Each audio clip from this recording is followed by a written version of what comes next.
Tell me when you're ready. This is a story that I experienced, so I'll use the word I. I was the baseball coach at Waxahachie, Texas, and we had finished in the top schools in baseball. And this was 1965.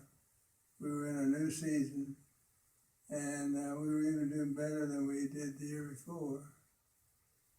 Had some good players, and we won by district with a team in East Texas. Then we won regional with a team in Fort Worth, Texas. And so now we are going to play down in Austin for the state championship. We have to win 2 games to become state champions. And in looking at the teams that we had to play, one of them was the San Antonio school that had won 5 out of 6 state championships. So we didn't have much chance there. And then we had another team, if we happened to beat South San Antonio, then we'd have to play this other team who was supposed to have some type of good pitcher, baseball pitcher. But I didn't get a chance to see him play until we went to Austin. We got down to Austin and went out to the field there and played one of our best ball games and beat them 2-0. Nobody ever heard of a team like us beating a big city school, but we won 2-0. And next day, we're to play a school in Alvin, Texas. Now, word was that this pitcher was pretty fast. In fact, he could throw the ball, it looked like a pea coming in there. And I didn't want to, as we sat on the dugout steps, I didn't want him to hear that ball go shoom, shoom, as he's throwing it in there. And I know we can't hit that ball because it's going so fast.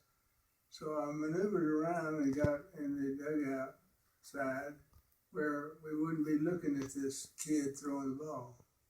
And it seemed to work, although one of the kids said, "Gosh, Coach, he looked pretty fast." And I said, "Well, they've been playing a bunch of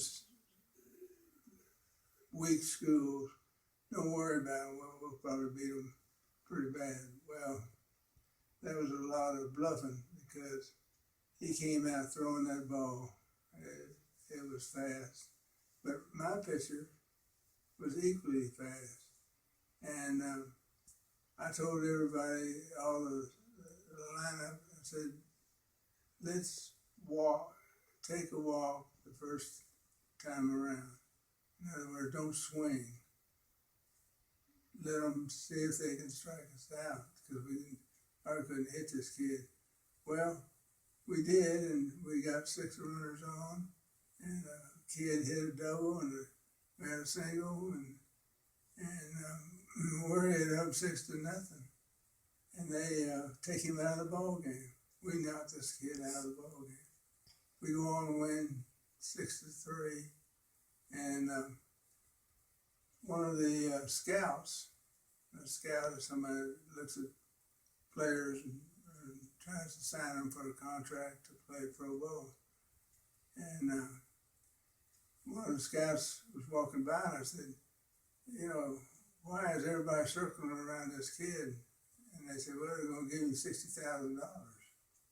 I said, $60,000? I said, what has he done to deserve $60,000? They said, "Well, he's a good pitcher." And I said, "Well, my pitcher beat your pitcher. And I don't see how you gave him $60,000 when we've had probably, in fact, I believe our pitcher will last a lot longer than you will." Well, as I went off the field, I saw another guy I know, he said, y'all did well, you know who you beat. I said, well, who did we beat? He said, that was Nolan Ryan. Now, if you know Nolan Ryan, he lasted till he was 44 in the major leagues. And my pitchers were well gone before they didn't even make the majors. So they knew a little more about those things than I did, but we did win the state championship. And that's something I'll always be close with. Thank you. Okay.